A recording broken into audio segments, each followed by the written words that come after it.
What's up, it's Marv on the Miles Ahead podcast, and for today, I want to give my short takes. So let's dive into it. But first, I want you guys to hit the like, comment, and subscribe. Check out the channel, show your support. I have about 60 plus episodes on Anchor, Spotify, and Apple, and about 20 plus episodes on YouTube. So let's dive into it. So this first short take is going to be about Chris Paul coming over to the Warriors. Now, I may not like Chris Paul's style of play because sometimes he likes to play dirty in order for him to advance. He'll undercut somebody, he'll hit somebody in the private, he'll do a whole lot of weird stuff in order for him to try to get by. Okay, I think that Chris Paul, he is definitely an effective player. He's still very talented and he's a veteran. Okay, and he has a very high basketball IQ, and he definitely is one of the greatest point guards of all time. I personally can make the case that he's a top 10 point guard of all time, you know. But as far as, Chris Paul and his ability to, play on the Warriors, and I know what they're looking for. They're mostly looking for fast paced level players, and I think that it could work, but he would have to come off the second unit. Okay.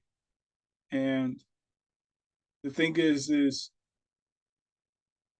the reason why that Golden State probably went after him is because basically it clears the cap for them to be able to get other players. Also, you know, Steph Curry, for most of his career, he has been having a huge problem when it comes to backup point guards. Okay. Like he used to have Quinn Cook as a backup. He used to have Ian Clark as a backup. I mean, he used to have a lot of point guards that were not good enough to be at that position as a backup. What Chris Paul will do is definitely give Steph Curry a breather, which was actually supposed to be Jordan Poole's role, and that actually did not end up happening because Jordan Poole, he's obviously gone. Now, Jordan Poole, he was pretty good as a scorer, but as a facilitator, that clearly goes to Chris Paul, without a doubt. And then on top of that,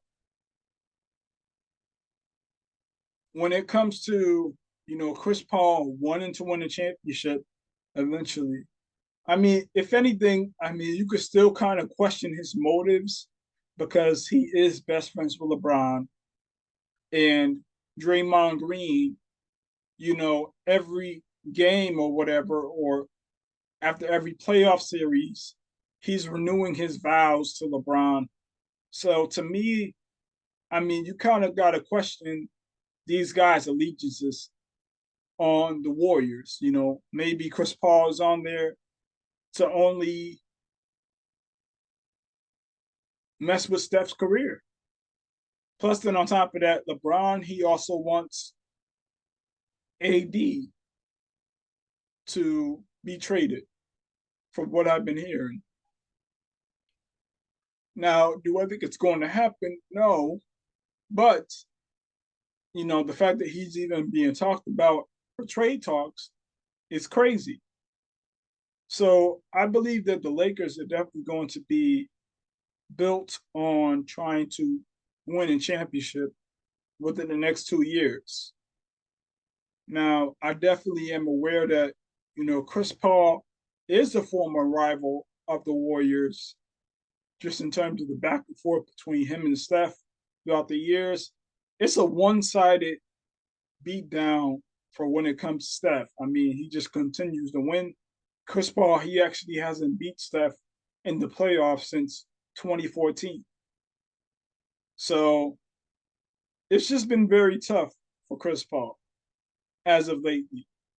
Okay, and he is a lot older, and if anything, he'll be a lot better of a defender than Jordan Poole was for sure. Especially if they're gonna cut down his minutes, from what he was playing on the Suns, having to play 30 plus minutes a night or close to 30 plus minutes a night to being reduced to 20 to 25 or sometimes 15, you know? So I definitely believe that that would definitely be good. Plus, it'll be a little change of pace. Chris Paul, I mean, he could still hit good mid-range jump shots, especially if he's wide open. He should be able to hit those shots. And, as far as them, being able to facilitate, he does not turn the ball over. So I definitely believe that he would definitely help the Warriors on that aspect of the game. But, we're just going to have to see what happens. It's obvious that the Warriors are still in win now mode. And to me, I think that they're definitely going to try and go for it this year.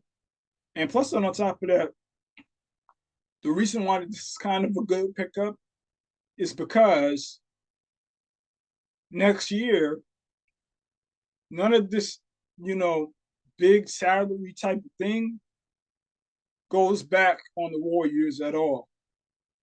So they also clear cap as well.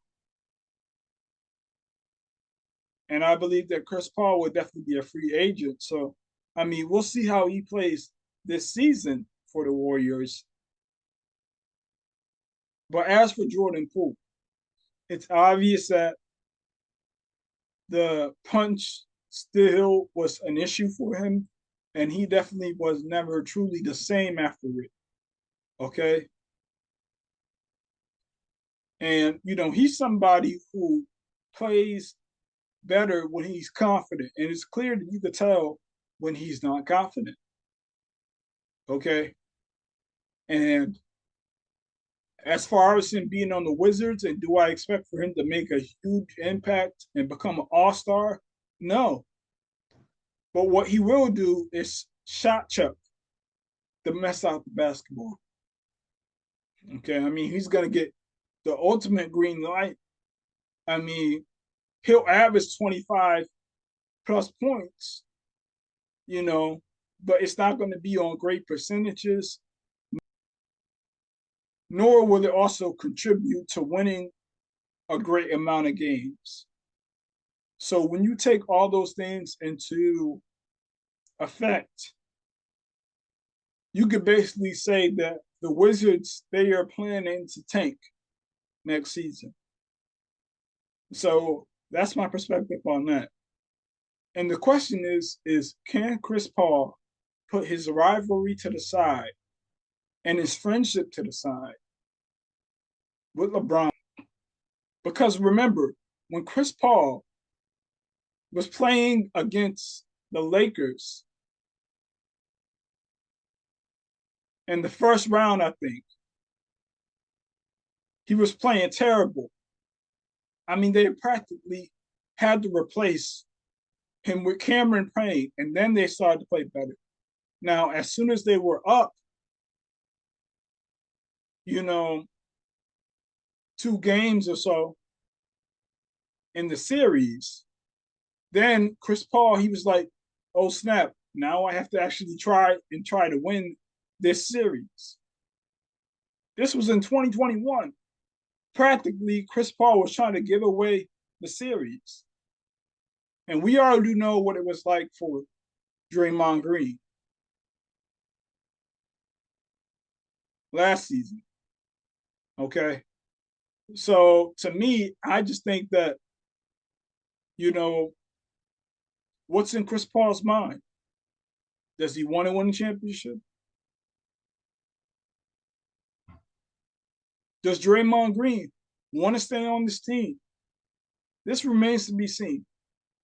Because at the end of the day, it's very possible that Draymond Green could go to Sacramento. I mean, imagine him on Memphis or on the Nuggets or the Lakers. Okay. The question is are the Warriors going to be willing to bring out the Brinks truck and sign them and get it done? Okay. So this is very huge for the Warriors, and I can definitely see them, being effective as a team, but also free agency isn't over.